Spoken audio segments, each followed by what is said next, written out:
Nakikita kitang busy with your own personal life. Maybe you're busy working here with your finances, busy sa trabaho, or busy sa negosyo, or you could have both. Busy ka dito sa po-focus no, sa sarili mong life. Na parang inaayos mo yung life mo dito, binabawasan yung mga bagay na nagpapabigat sa'yo, hinuhulugan at nagpo-push ka rito sa kunwari kung may loan ka, pinu-push mo na matapos na yun. Yan, nakikita ko rito sa yung energy. Okay? Let's see what's going on for today.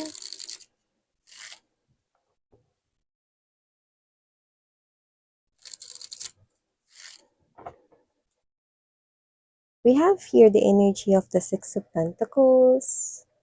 I'm getting this type of energy that someone here could not be realizing na nagbibigay siya sa dalawa. When I say hindi niya nare-realize yun, don't get me wrong, hindi ko nakikitang ito ay sabay at wala akong nasa-sense or nababibe na player type of energy. Kaya kung hindi kayo ito, pero may kadil kayo rito, parang it looks like there's something here na posibleng hindi niya nare-realize. And let's see.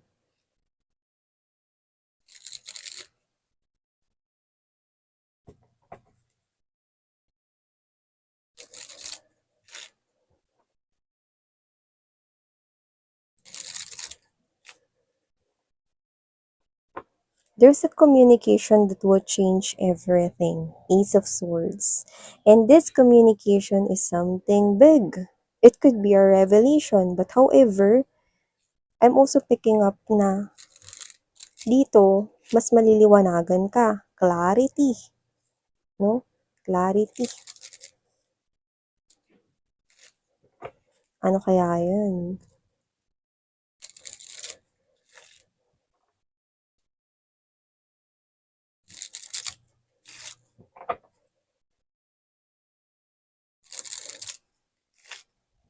Let's see. Spirits and Angel, guys. Archangel Michael. Thank you so much for being present here in this reading. Okay, let's go ahead and check out more.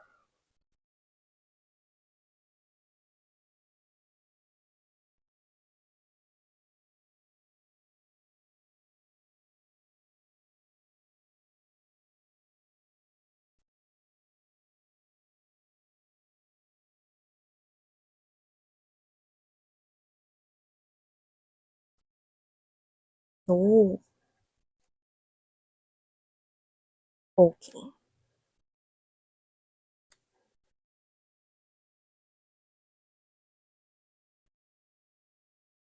Okay.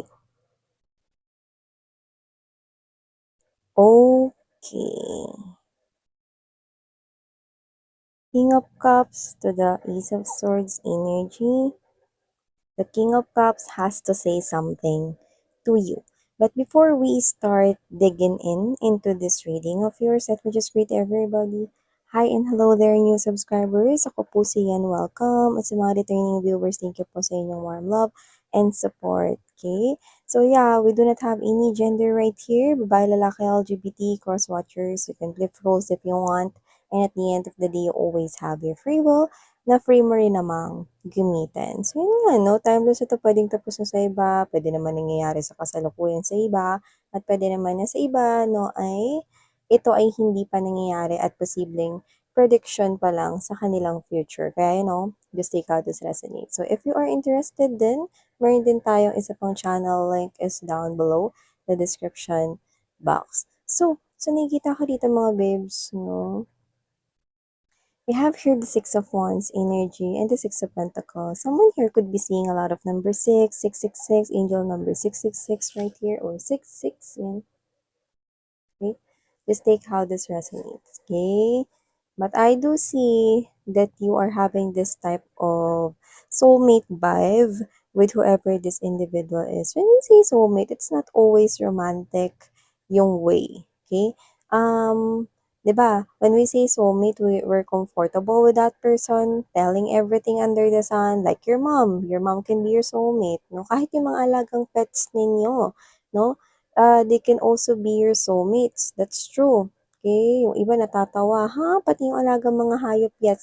Because when you say soulmate, it's like you jive, no? In so many things. No? Parang nagkakasundo kayo and you feel a lot of comfort. Di ba pag niyayakap mo yung alaga mong hayop, how do you feel, no? Especially kunyari disappointed ka about something. Maybe nakakuha ka ng hindi magandang score sa school, no? Pero when you got home and then you see your pet, no, na winawag yung tail niya, no, para salubungin ka, no, for some reason, nabibigyan ka na niya agad ng comfort, no, by lingering sa'yo, no, hugging your pet, no, parang gumagaan na agad yung pakiramdam mo, no. So, a friend, no, is ganun din. So, I think you've got a friend in here. Yan, no? So, I think there is some kind of uh,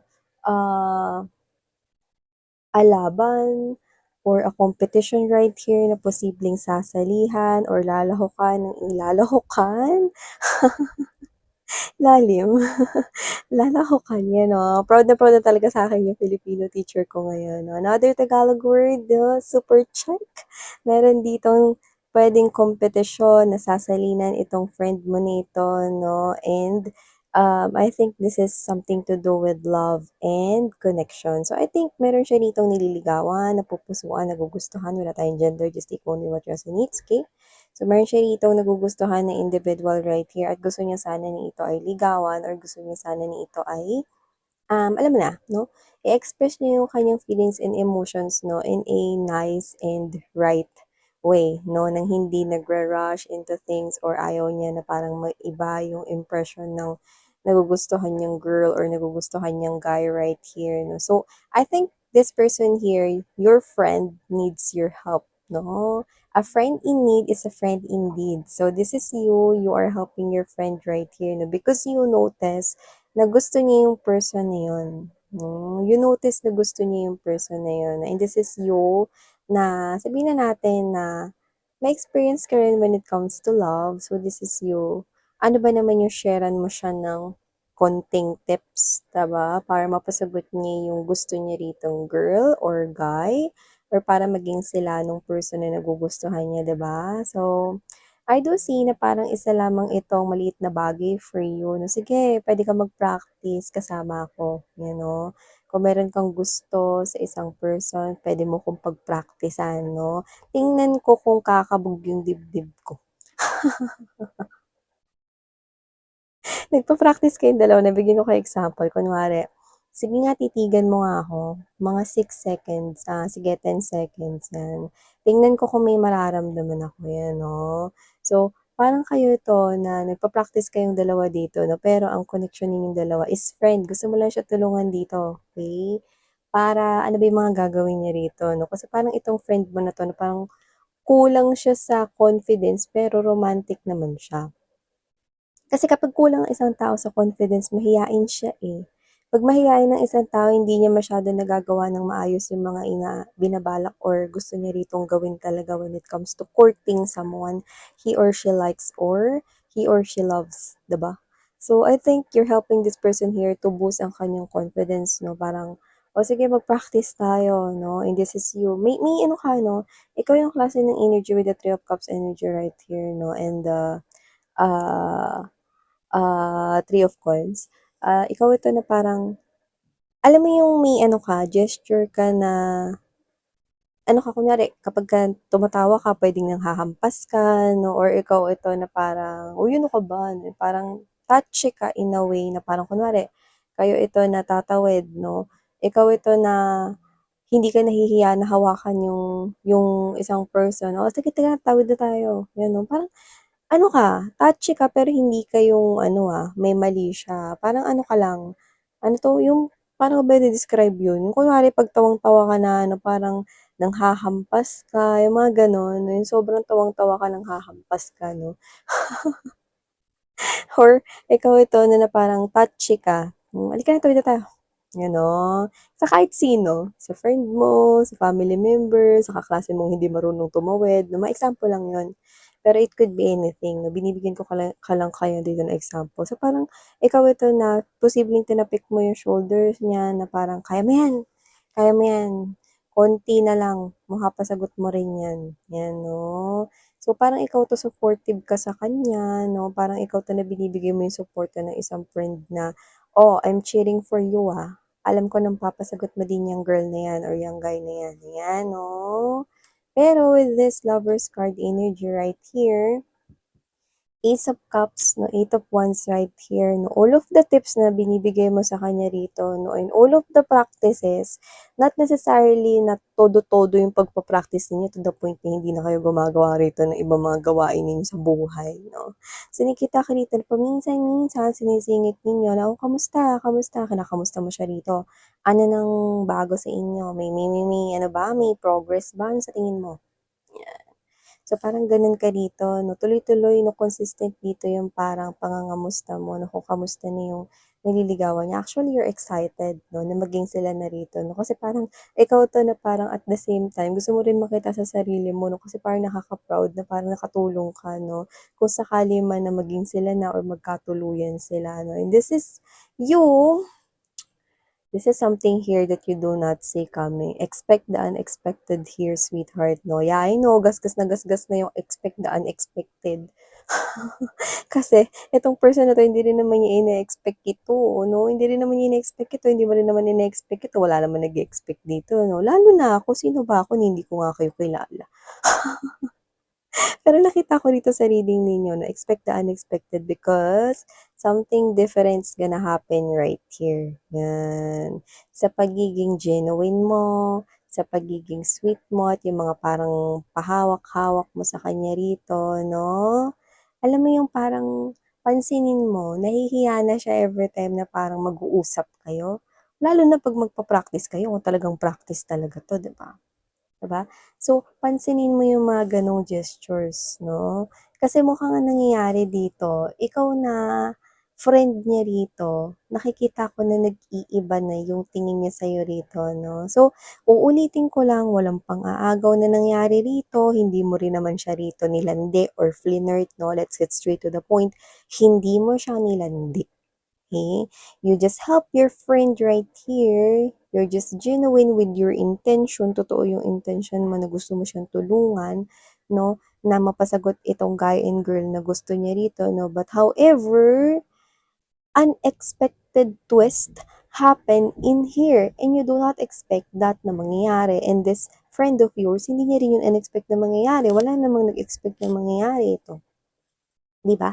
Pero ito na yung nangyayari rito, eh, eto siya na dumating siya dito sa point na naguguluhan siya rito. Oo, gusto niya pa rin yung tao na yun. Kung sino man yung gusto niyang ligawan or gusto niya ritong pag-expressan ng feelings and emotions niya 'no. Pero every time you look at him or her, especially 'pag nag-uusap kayo at nagpa-practice kayo, meron na rin siyang ibang nararamdaman. And I think naguguluhan na rin siya dun sa point na yun pero hindi pa siya aware na naguguluhan siya. Because consciously, alam niya sa sarili niya na may iba siyang taong nagugustuhan, no? Pero dito nakakaramdam na siya ng hindi niya napapansin na simptomas na ito kagaya ng 'pag tumitingin ka sa kanya parang bigla na siyang umiiwas ng tingin or hindi na siya tumitingin ng diretso sa'yo pero nag-uusap kayo, no? Ibig sabihin nahihiya na siya rito pero hindi niya pa alam na nagkakaroon na pala siya rito, yung pagkahiya na yun ibig sabihin na may namumuo na rin pala sa kanya ditong feelings and emotions 'no, na maguguluhan na siya pagdating dito 'no. So, nakikita ko na magpapatuloy pa itong pag-uusap ninyo 'no, at nakikita ko rin mga babes na magiging in denial siya about this. However, Seven of Coins energy right here, Eight of Wands, and there's this Three of Coins. Kung sino man 'tong individual na 'to, darating dun sa energy na tatapak siya sa isang energy na, "Eh, hindi. Hindi ako naguguluhan, nagpa-practice lang kami, friend lang yung tingin ko sa kanya." 'Yan 'no.